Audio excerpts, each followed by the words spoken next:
Bismillahirrahmanirrahim. Assalamualaikum warahmatullahi wabarakatuh. Para penonton TV Al-Hijrah, terima kasih banyak-banyak sebab terus setia menonton CCTV untuk episod kali ini. Dan sebagaimana lazimnya, kita adalah tetamu undangan yang untuk kita ajak sembang-sembang sikit. Tapi bukan sembang-sembang kosong, tapi sembang-sembang bermanfaat. InsyaAllah adalah pengajaran nanti kan, insyaAllah. Jadi untuk minggu ni, saya dengan rakan lama saya. Lama ke? Bolehlah lama jugalah dalam tapi tak sampai 10 tahun kot. Terus saya perkenalkan Al-Fadhil Ustaz Nabil Ahmad. Assalamualaikum Ustaz. Waalaikumsalam warahmatullahi wabarakatuh. Sihat? Sihat. Hadi macam mana? Sihat? Saya makin sihat. Alhamdulillah. Risau Ustaz, jangan tanya soalan tu Ustaz. Tak apa, dia sihat fizikal dan sihat tubuh badan serta sihat iman kita. Masya-Allah. Okey, itu belum apa-apa dah kena dah. diberi nasihat tu, alhamdulillah. Ustaz, Ustaz dikenali sebagai, ini pada hemat saya lah dan mungkin pada hemat penonton lah, Ustaz sebagai seorang penyanyi, artis nasyid kumpulan Faiz, juga seorang moderator tersohor, Allahu Akbar, juga seorang pendakwah. Ya. Semua PPP ni pendakwah tapi moderator M. Ustaz start yang mana dulu? Pada awalnya dahulu saya terlibat secara langsung dalam forum perdana. Okey. Itu sebagai stand upper ataupun pengacara sampingan membantu pengacara utama. Itu peringkat awal lah. Setelah mana saya dirisik juga dalam masa yang sama oleh sahabat-sahabat daripada kumpulan Faiz. Dirisik? Dirisik pada awalnya. Sebab saya, yelah kita belajar di Masjid Al-Azhar. Balik pun hajatnya kita jadi seorang ustaz, penyampai ilmu agama dan sebagainya. Tapi bila balik fikir dakwah ni tak terhenti hanya dengan menyampai dengan suara, tapi mungkin dengan suara tapi berbentuk yang lain. Apa sahaja peluang yang saya ada, saya cuba untuk memenuhi peluang-peluang dakwah itu, insya-Allah. Jadi bermulanya pada awal sekali sebagai moderator ataupun pengacara, kemudian menjerumuskan diri dalam bidang nasyid dan sebagainya. Sedikit latar belakang Faiz. Sebenarnya kumpulan Faiz ni antara kumpulan awal ya, ketika mana zaman nasyid mendapat sambutan yang begitu hebatlah daripada masyarakat kita. Bermula dengan Raihan, kemudian Rabbani, Hijaz. Itu abang-abang yang senior. Kemudian disusuli oleh kumpulan adik-adik pada peringkat awalnya, iaitu Intim, UNIC, Mestika, Safwan dan juga Faris. Itu antara generasi pertama adik-adik lah di bawah abang-abang tadi. Pada awalnya saya ni hanya peminat. Biasalah kita kan peminat nasyid. Kemudian dalam masa yang sama pula Faiz ni ditubuhkan di UiTM Perlis. Jadi saya kenal lah abang-abang tu pada ketika awalnya, tapi kita hanya sebagai peminat dan mengikutinya perkembangan semasa, sehinggalah saya sampai ke Masjid Al-Azhar. Walaupun dalam masa yang sama, apa juga peluang dalam nasyid ni saya terlibat. Pertandingan nasyid IPT, pertandingan nasyid di peringkat Masjid Al-Azhar, saya masuk semua. Sebab minat. Tapi balik-balik main, tiba-tiba mungkinlah ditakdirkan. Pada awalnya saya diminta untuk join lah dengan kelas-kelas vokal, termasuk kelas taranum. Faiz ni dia menarik sebab dia ada kelas taranum. Jadi kita sambil-sambil kita nasyid ni, kita belajar dari sudut konsep lagu Arab dan lagu dalam Quran pada awalnya. Kemudian saya pun bila mana join tu, ialah kita pun belum dapat kerja tetap. Tiba-tiba ada dua orang sahabat daripada kumpulan Faiz menyambung pengajian di London, UK, iaitu Anas Tahir dan juga yang kedua Naim. Dia terpaksa memberikan tumpuannya dalam kerja dia, jadi tak dapat nak komit sepenuhnya. Jadi saya sebagai macam freelancer lah. Jadi panggil. Akhirnya dia orang kata, "Ustaz, nak tak kalau kami tawar?" Ini antara peluang saya masuk dalam arena nasyid. Itulah ceritanya. Kisah dia. Ya. Maksudnya dia bermula daripada ruang lingkup kumpulan nasyid dalam universiti je lah. Betul. Lepas tu dia berkembang. Alhamdulillah. Syukur. Sampailah ke arena yang lebih luas. Ya, saya. Ustaz juga seorang pegawai di JAKIM. Betul. Boleh tahu apa posisinya dan apa job description dia? Jawatan terakhir saya iaitu penolong pengarah kanan di bahagian kerustiaan dan hubungan luar JAKIM. Yang mana di situ saya dalam bidang tugas utama saya ialah sebagai pegawai protokol bagi Jabatan Kemajuan Islam Malaysia JAKIM. Jadi segala jenis program di peringkat kebangsaan, antarabangsa dan melibatkan antara jabatan dan kementerian, saya antara orang yang ditugaskan untuk memastikan perjalanan majlis itu, terutama dari sudut protokol dan sistem susunan kekananan dan sebagainya. Saya perlu ambil peranan lah. Apatah lagi dari sudut sambutan, dari sudut cara kita nak iring, dan paling penting cara kedudukan VVIP dalam satu majlis lah. Dan apatah lagi dari sudut pementasan pun saya juga perlu melihat dari sudut teks, pengacara dan sebagainya. Maksudnya event management tu Ustaz kena terlibat secara langsung. Expert jugalah. Begitulah hakikatnya. Okey. Dan bukan dekat tu je, personality kita juga mesti selari. Betul. Dari sudut pemakaian, dari sudut cara tutur kata dan cara untuk kita nak menyantuni setiap tetamu-tetamu yang hadir lah, daripada peringkat paling tinggi dalam negara sampailah yang mungkin tak ada jawatan dalam masyarakat, tetapi dalam jabatan dan kementerian mereka. Susah tak nak study ataupun belajar tentang protokol ni? Ataupun masa belajar dulu Ustaz tak belajar mungkin apa kursus yang diambil dan sejauh mana diaplikasikan di JAKIM? Kalau daripada sudut pengajian saya di Masjid Al-Azhar, mesti fokus saya dalam bidang agama je. Tetapi mungkin di sana apabila kita sendiri terlibat secara langsung dalam menyambut tetamu daripada Malaysia, dan masa yang sama juga kursus-kursus yang dianjurkan oleh kedutaan di sana, oleh jabatan penuntut di sana, bahkan daripada persatuan pelajar sana sendiri dengan nama pemeram tu sendiri. Jadi saya pun terlibat dan saya minat.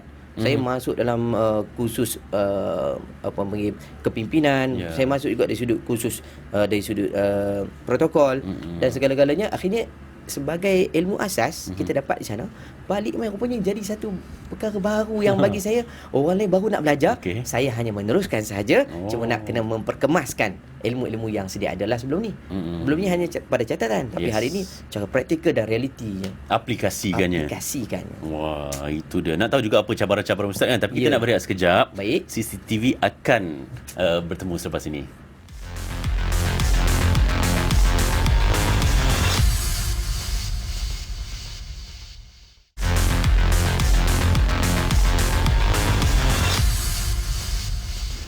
Baik, kembali dalam CCTV bersama saya Ardi Harman dan juga teman saya hari ini Ustaz Nabil Ahmad. Ustaz okey? Okey, alhamdulillah. Alhamdulillah. Ustaz seorang penyanyi, seorang pendakwah, seorang pengacara, seorang penceramah.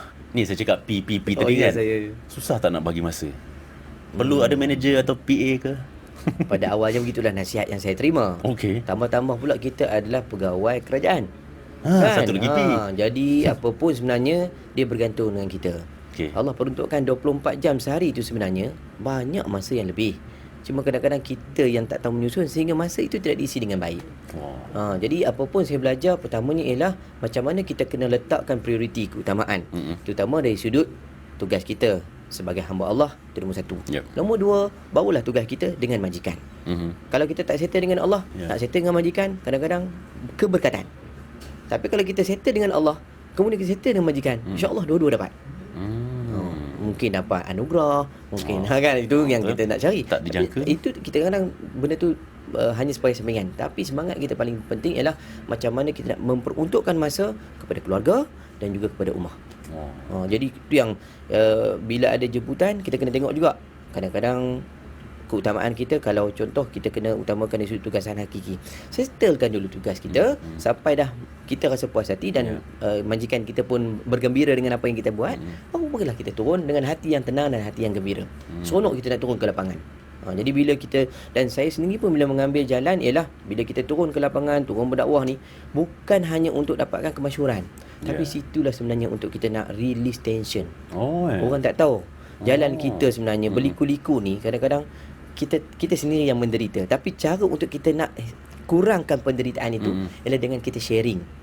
Kadang-kadang sharing ini pun kena ambil tempat. Contoh macam saya dengan ceramah. Kita sharing ilmu, share ilmu tu, kadang-kadang benda tu memang kita rasa macam kadang-kadang kita nak kena study, nak kena buat kajian, kita nak kena research. Itu tak kira lagi kalau ustaz ada tajuk pula nak kena tally, ustaz ada isu nak kena tally dengan isu, ustaz ada masalah dengan kita punya jemaah ni, ustaz kena sentuh, nak kena sentuh pula. Jadi segala-gala apa yang kita nak sampai tu pun mesti kena buat kajian. Ustaz, dalam erti kata lain, kalau saya boleh kata, ustaz menyukai ataupun meminati apa yang dilakukan sekarang. Bila kita buat kita buat benda yang kita minat, kita akan jadi happy, puas hati, income pun ada. Ya, betul. Apa perspektif ustaz dalam ni? Maksudnya kepuasan tu adalah. Betul. Semua tu sebenarnya kita kena buat berdasarkan apa yang Allah suruh. Kalau apa yang kita suruh, kadang-kadang kita akan jadi macam terpaksa. Apatah lagi kalau orang suruh tapi kita tak suka, lagi terpaksa. Kalau kita buat Allah suruh, semua kita akan buat dalam bentuk yang gembira. Contoh, Allah suruh kita sembahyang, kita buat kerana Allah, kita akan gembira. Allah suruh kita bersahabat dan berkawan, bersahabatlah berkawan. Allah tak suruh kita bergaduh, jangan bergaduh. Bila kita buat semua benda tu, kita akan gembira. Tapi bila kita buat kerana dengan orang, kita akan menjadikan ia sebagai penjara. kita akan terjerat, kita akan terperangkap dan akhirnya Memberontak. kita akan memberontak. Tak puas hati lah, lepas tu claim kat orang lah, dengki sana sini lah. Punca daripada hati. Sebab tu buat apa pun mesti kita ambil punca pangkal dia hak Allah SWT. InsyaAllah settle. Sebagai seorang pengacara Ya, saya. yang bagi saya versatile, yang tutur katanya begitu indah sekali, Ya Rab. laras bahasa yang begitu cantik sekali. Allah. Saya mengidolakan Ustaz sebenarnya. Sebab dari segi saya jenis yang seorang yang cakap laju kadang-kadang. Orang berita kadang-kadang buat Ya, cakap saya. laju. Tapi Ustaz bila berbicara dalam forum dan sebagainya, gunakan word by word, istilah-istilah yang begitu enak didengar. Ya. Memang Ustaz di-train ataupun ada spesifik latihan pada awal dulu ataupun macam mana? Betul. Saya pun pada awal dahulu kita kata pernah juga macam biasalah di mana-mana tempat pun bermula dengan banyak kesilapan dan kesalahan. Okey. Akhirnya daripada teguran, nasihat daripada orang keliling kita banyak belajar. Ya. Terutama dari sudut kita nak mengendali dan nak menjadikan satu medium platform untuk menyampaikan agama. Ada part tempat tu kita kena sedih dan sebagainya. Semua tu kena study. Tapi dalam masa yang macam Adi kata tadi, semua tu bermula daripada kita untuk menilai diri kita dan apa yang perlu kita isi pada diri kita. Yes. Betul. Saya pun ambil kursus, saya pun ambil beberapa penasihat-penasihat terutama dari sudut guru-guru bahasa dan saya ambil juga sebagai orang yang boleh menjadikan tempat itu sebagai muhasabah buat saya. Yes. Balik je pemuhasabah saya yang paling dekat adalah isteri saya. Abang awak cakap laju sangat. Laju tadi. Laju bang. Oi. Oi. Kena marah lah. Preview balik. Tu tak cerita bab lain ni, baru cerita bab yang tadi. Jadi setidak-tidaknya ada orang yang memerhati supaya kita jadikan ini sebagai tempat untuk kita nak mengubah. Sembak imbang. Betul, sembak dan imbang di masa yang akan datang. Kemudian penggunaan intonasi Okey. dan juga gaya dan sebagainya tu pun ada juga orang yang menilai. Ustaz saya tengok tadi ustaz tadi macam tangan merewang. Alamak, banyak sangat ke tangan merewang. Ustaz tangan tak bawah. Ni kalau podcast kita macam okey. Dengan mic ni saya pegang. Kalau boleh. Kalau boleh, tapi tak boleh. Okey. Dah arahan awal. Jadi kita menghormati. Kemudian dalam masa yang sama juga itu tak tengok lagi sudut personality kita dari sudut pemakaian. Kena tengok pada tempat dan kesesuaiannya untuk kita berstamina dengan pakaian kita tadilah. Kalau pakai tergolok tiba-tiba duduk di tengah padang tu macam tak kena pula. Lain kalau tengah memanah, dia ada aura dia yang tersendiri insya-Allah. Ustaz bila sebut tentang memanah stamina tadi. Ya, saya. Macam mana mengekalkan stamina? Ustaz tinggal di Bangi kalau tak silap saya. Ya, saya. Dan bekerja di Putrajaya dan Kuala Lumpur. Al-Hijrah. Kadang-kadang Cakap merata kan? merata-kata. Ya. Macam mana maintain stamina tu? Kadang-kadang bila tengok dekat Facebook, atas kau terbang. Itu lazim saya tengok. Ya saya. Nak maintain tu macam mana? Tu tempat stamina saya. Gitu tak adalah. Sebenarnya dia bergantung satu cara kita nak berehat. Okey. Yang kedua, cara kita nak mengambil pemakanan yang seimbang Ustaz dan bangun baik. pukul pagi? Nak cerita ke orang segan sebenarnya. Segan. Tapi ia bergantung pada dirilah. Okey. Saya sebenarnya saya cuba untuk amalkan. Saya nak ngajak sahabat-sahabat semualah. Sebenarnya kita ni tak kuat. Sebab bila berdepan dengan ujian banyaknya kita akan tewas dan putus asa. Allah Akbar. Okey, kita nak berehat sekejap Ustaz. Baik. Lepas ni kita nak ke Gaza. Nak tanya Ustaz pernah ke Gaza dulu. So kita nak korek lagi apa cerita Ustaz ke Gaza sebelum ini. Kita lihat seketika dalam CCTV.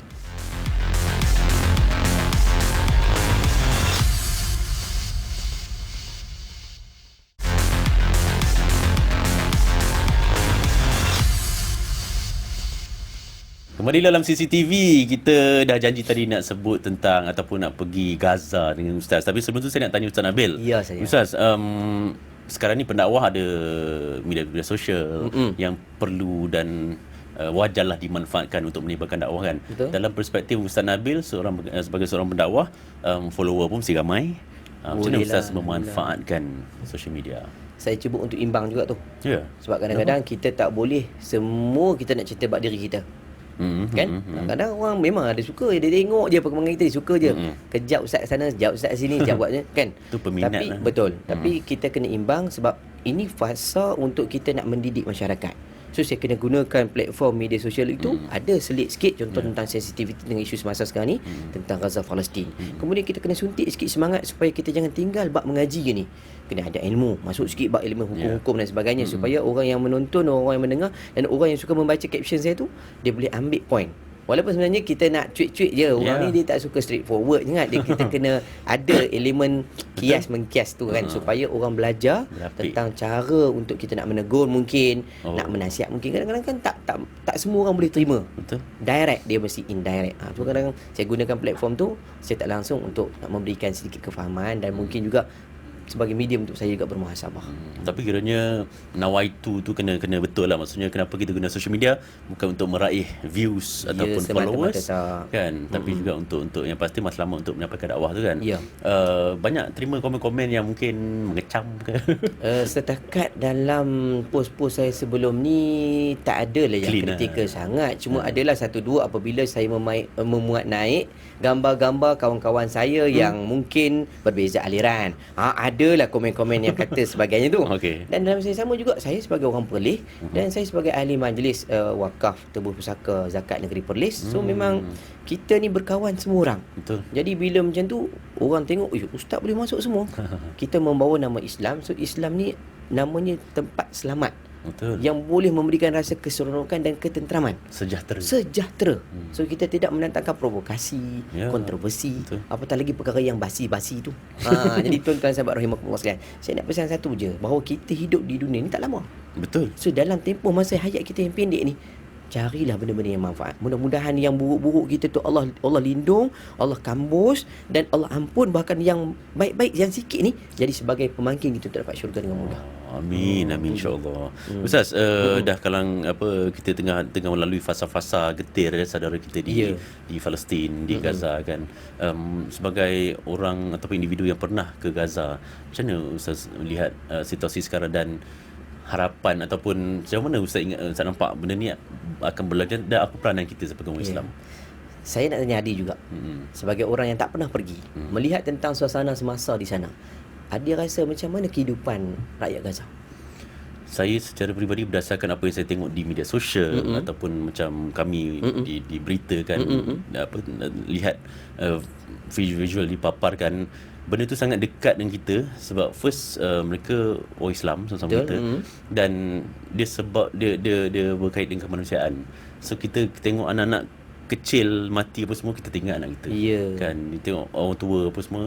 So pada perspektif saya, benda ni wajar di hype kan, sentiasa dibicarakan.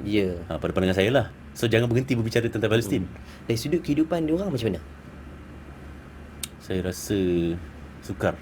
Kita di sini kalau blackout sekejap pun kita dah remeh, kita dah gelisah kan. Tapi inilah benda yang ajaib yang berlaku yang tak diceritakan kepada dunia. Saya pergi tahun 2013, baru lepas saja satu peperangan yang agak besar pada penghujung tahun 2012. Yang sekarang ni namanya Tufan, dulu namanya Hajaratus Sijil. Kisah yang sama, beribu-ribu nyawa mati. Kita pergi tengok runtuhan bangunan, orang, yalah, dalam keadaan kita kata memang habislah, loss banyak ni kan. Tapi mereka macam biasa, paginya kerja, hantar anak pergi sekolah, yang ni pergi laut, jual berniaga dan sebagainya. Saya kata, macam mana korang ni? Kan, dalam keadaan baru lepas perang, tapi macam mana boleh come up dengan satu semangat, hamasah untuk bawa kehidupan ni tanpa kira apa yang sedang berlaku. Rupanya kekuatan mereka ialah tidak bergantung dengan makhluk, tapi bergantung dengan Tuhan yang mencipta makhluk.